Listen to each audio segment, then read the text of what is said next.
Well, hello, boys and girls. It's when I feel like 8 o'clock, and it is playoff time. The time when we just bolt ourselves in the basement and not leave for as long as it takes. It's great that they have it at summer, too, when you can't leave the house and everybody thinks that you're going, you turn a pale, pearly white, at least if you are like me, anyways. I basically stay white all year long. In the summertime, I turn a nice hue of orange, I guess you would call it. Not brown, but orange. So I generally just keep myself inside anyways, and playoff time especially. So we have all of the matchups are done except for the Boston-Tampa Bay series. So I'll get into that, whether it's Boston or Tampa Bay that wins that. That's going to be today. The Florida-Boston game that's happening today. I imagine Boston will win that. And what a surprise to me, since I picked Boston to not make the playoffs this year, that they would take the East. That is incredible. I think that's likely what's going to happen. But so in the meantime, we can look at the West, though, can't we, boys and girls? And Jaime's Body Lube, it's the best that I said. I don't have any on me. Make sure you're staying well lubed. But now that it's playoff time, we really got to get down to just straight hockey. Minnesota and the Winnipeg Jets is what I'm going to start off with. And the reason why is it's probably pretty self-explanatory. I'm going to kind of do like what Minnesota would have to do to win and what Winnipeg will have to do to win. Minnesota, where their biggest strength is their forward depth. They have pretty good, like Koivu, Joel Eriksson Ek, you're going to see if you're watching this series, is pretty fantastic young centerman for them. They're playing him probably before he should. He's not really necessarily NHL ready. By that I mean to what he's going to be, but he's still a very good NHL centerman. He can play both ends of the ice. Very smart kid. He's going to show off a lot in this series. I can assure you. Matt Cullen playing on the fourth line at his age is pretty impressive. He is. He's a wonder. He could play next year easy. And Mikko Koivu in the second. Eric Staal having a fantastic year this year. They're really strong up the middle. On the wings, Zucker, Foligno, Parise, and Ennis is actually really good on the left side. Tyler Ennis is showing flashes this year of what he used to be. The thing is, I don't know how that's going to pan out as in the playoffs, as he is kind of a perimeter player, and the playoffs generally aren't played on the perimeter. But with Jason Zucker there scoring being able to score 30 to 40, and Marcus Foligno coming out as one of the better two-way wingers in the league. They're pretty stacked on the left side. Granlund, Niederreiter, Winnick, and Coyle. Again, this is really good depth. I wouldn't say it's fantastic depth, but there's a lot of underrated players on this team. Minnesota as a whole is like the all underrated team. Niederreiter is to those who watch the game, know that he is the quintessential two-way player. You're not going to get much better than Niederreiter as a winger for the two-way. If they had an award for a specifically wingers for Selke trophies, because mostly it's always centers, right? And the wingers don't really get much applause. Niederreiter would be right up there. So their depth is good.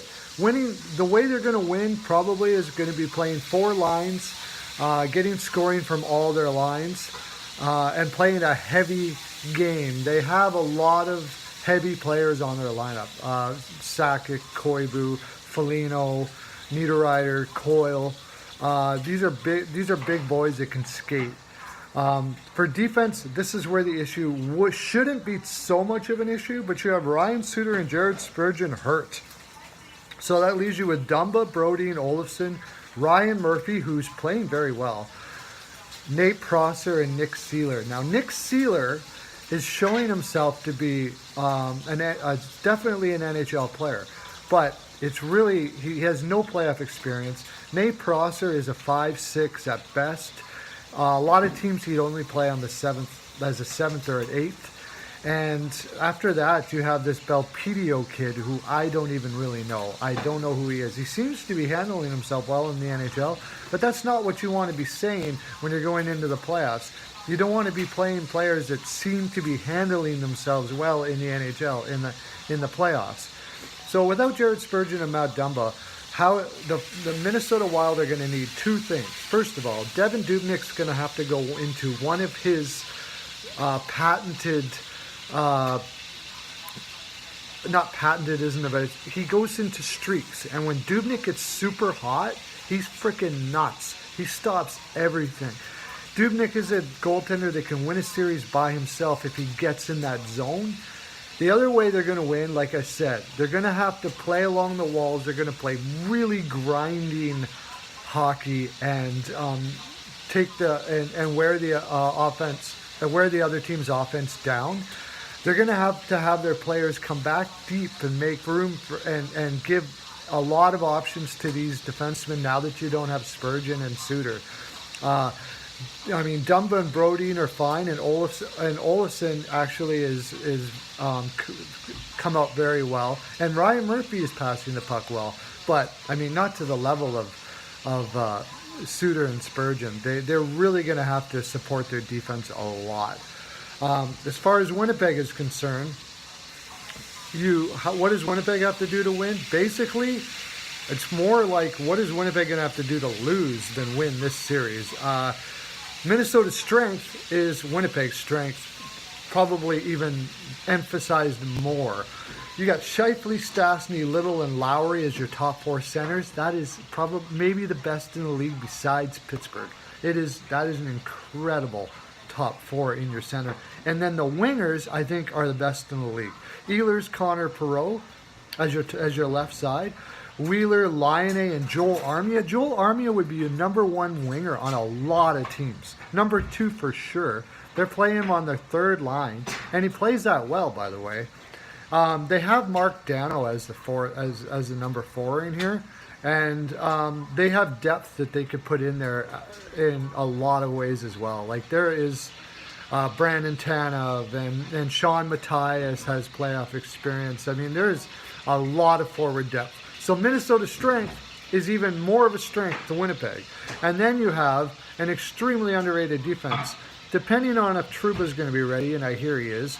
So Bufflin, Trouba, Myers, Morrissey as your top four. People are not paying attention to this as much as they should. That is one of the top five, top four defensemen in the league. Morrissey is turned out to be just an absolute fantastic defenseman. On a lot of teams, he'd be playing in their number 1-2 spot. And he's playing in their 4-5 here.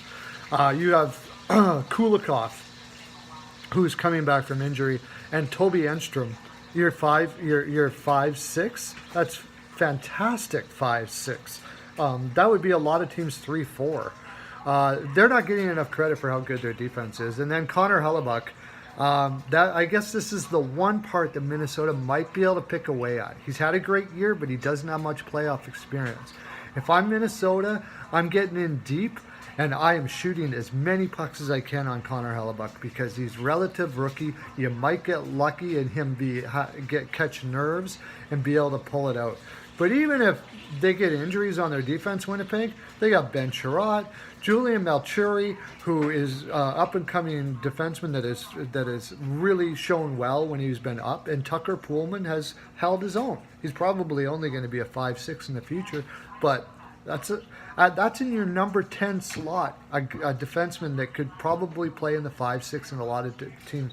This Winnipeg team is not getting enough credit for what they are.